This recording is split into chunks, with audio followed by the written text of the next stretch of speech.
ఒక స్పూనుడు దాకా ఆయిల్ వేసుకోవాలి. ఆయిల్ వేడెక్కనివ్వాలి. 1 టేబుల్ స్పూన్ ఆవాలు వేసుకోవాలి. 1 టేబుల్ స్పూన్ మినప్పప్పు, 1 టేబుల్ స్పూన్ జీలకర్ర వేసుకొని వేయించుకోవాలి.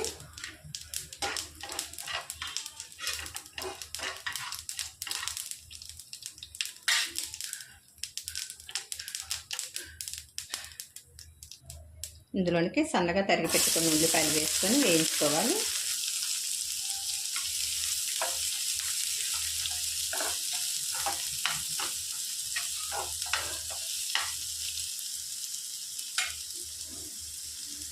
ఒక జార్ తీసుకొని జార్లోనికి చల్లార్చుకున్న పల్లీలను వేసేసుకోవాలి.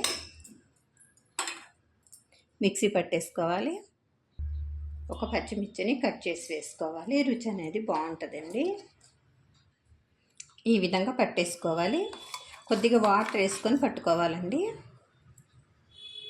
పేస్ట్ అంతా పక్క తీసేసుకొని ఇందులోనికి టమాటా ముక్కలు వేసుకొని మిక్సీ పట్టేసుకోవాలి.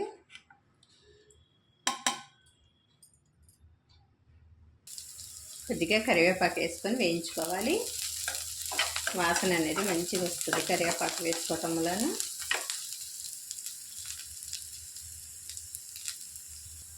ఇందులోనికి ఒక 2 యాలకులు,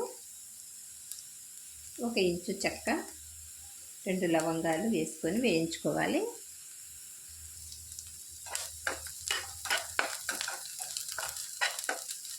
మంట తగ్గించుకొని టమాటా ప్యూరీ పోసేసుకోవాలి.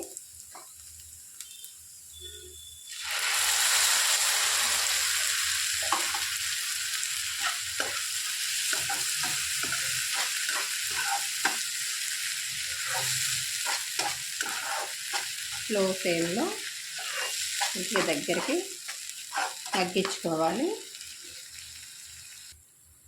జార్లోనికి కొద్దిగా వాటర్ పోసేసుకోవాలి. ఒక బౌల్ తీసుకొని అందులోనికి ఒక 2 టేబుల్ స్పూన్ దాకా పెరిగేసుకోవాలి. ఇందులోనికి ఒక 1/2 టేబుల్ స్పూన్ పసుపు వేసుకోవాలి. ఒక చిన్న టేబుల్ స్పూన్ జీరా పౌడర్ వేసుకోవాలి. 1/2 టేబుల్ స్పూన్ ధనియా పౌడర్ వేసుకోవాలి. 1/2 టేబుల్ స్పూన్ కారం వేసుకోవాలి. రుచికి సరిపడా ఉప్పు వేసుకోవాలి. మొత్తం బీట్ చేసుకోవాలి. బాగా కలిపేసుకోవాలి.